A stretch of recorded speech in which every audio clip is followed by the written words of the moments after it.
When I was a junior in college, I was sexually assaulted. The story is very familiar. Girl goes out with friends. Girl drinks too much. Girl wakes up somewhere she doesn't remember going with a crushing weight on top of her. The predictability of this narrative is depressing, but also oddly heartening, because it means that over the last few years, campus assault has emerged, guns blazing, from the category of things we dare not speak of. This is the work of remarkable young women across the country who are flipping the script on campus assault, and one of the bravest of these women is known only by the pseudonym Emily Doe. Last January, Emily went to a college party at Stanford. She woke up on a gurney covered in dried blood and pine needles. A student named Brock Turner had sexually assaulted her behind a dumpster. For this act, one that would forever alter the course of his victim's life, Brock Turner got 6 months in jail. Emily read a statement in court that demanded accountability from her attacker and from the legal system. Her powerful words went viral. Joe Biden very rightly called her a warrior. When I was assaulted, I lived with guilt that I had been out, wasted in a party dress, and fear that I was as inconsequential as I had been made to feel when I woke up on the floor. 10 years later, having publicly disclosed my assault and faced some of the backlash so many survivors do, I still needed healing. I'm going to go off script for a moment here to say that most of the attacks came from Breitbart News, where Steve Bannon, who's just been elected as counsel to the president-elect, spent much of his career working. Emily's statement was a gift to survivors like me, one that we will work very hard to repay through our honesty and through our actions. Thank you, Emily. Tonight, reading Emily Doe's powerful words from both her original statement to her assailant and from an essay just published in Glamour, please welcome actors Gabourey Sidibe, Freida Pinto, and Amber Heard.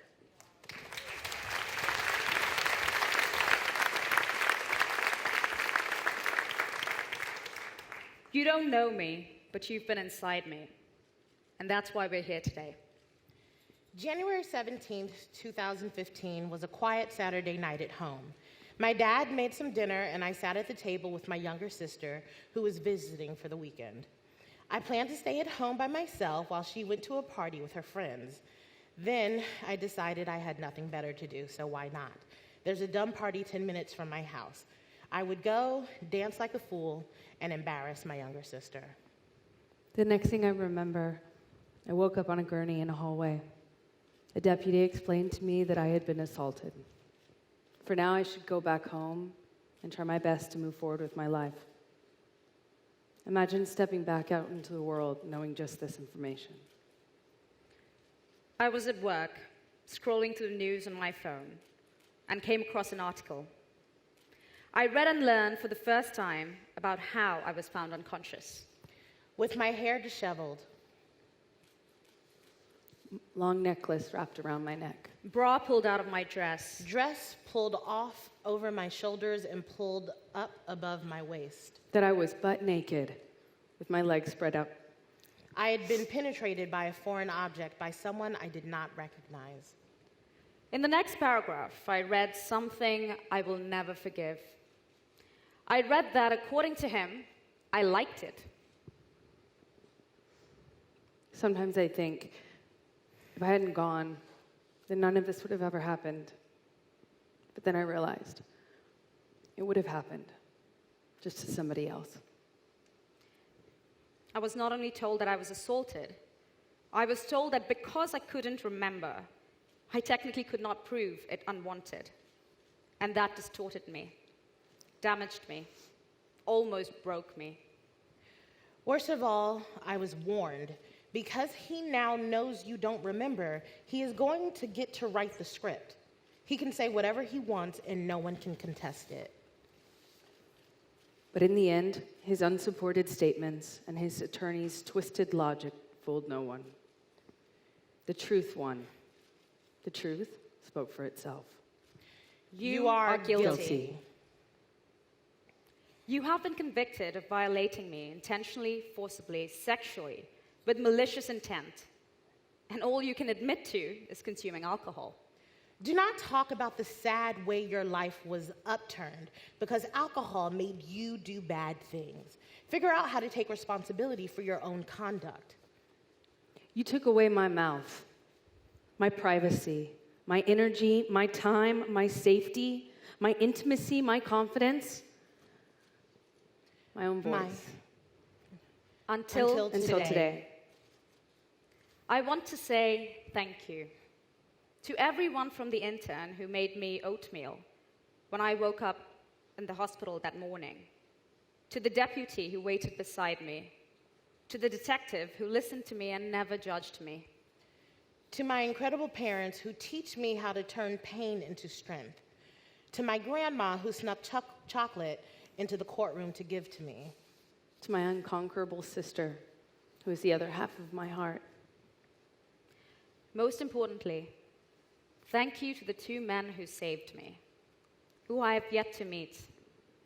I sleep with two bicycles that I drew taped above my head to remind myself there are heroes in this story, that we're looking out for one another.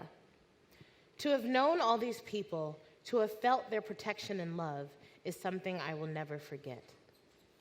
Finally, to girls everywhere, I am with you. On nights when you feel alone, I am with you. When people doubt you or dismiss you, I am with you. I fought every day for you. No, never stop fighting. I believe you. I hope that by speaking today, you absorbed a small amount of light, a small assurance that we are getting somewhere. And a big, big knowing that you are important. Unquestionably, you are untouchable. You are beautiful. You are to be valued, respected, undeniably every minute of every day. You are powerful, and nobody can take that away from you. In the very beginning of it all, one comment lodged harmfully inside me. Sad. I hope my daughter never ends up like her. Now I am learning to say, I hope you end up like me, meaning I hope you end up like me strong. I hope you end up like me proud of who I'm becoming. I hope you don't end up. I hope you keep going. And I hope you grow up knowing that the world will no longer stand for this. Victims are not victims, not some fragile, sorrowful aftermath. Victims are survivors. And survivors are going to be doing a hell of a lot more than surviving. To girls everywhere, I am with you.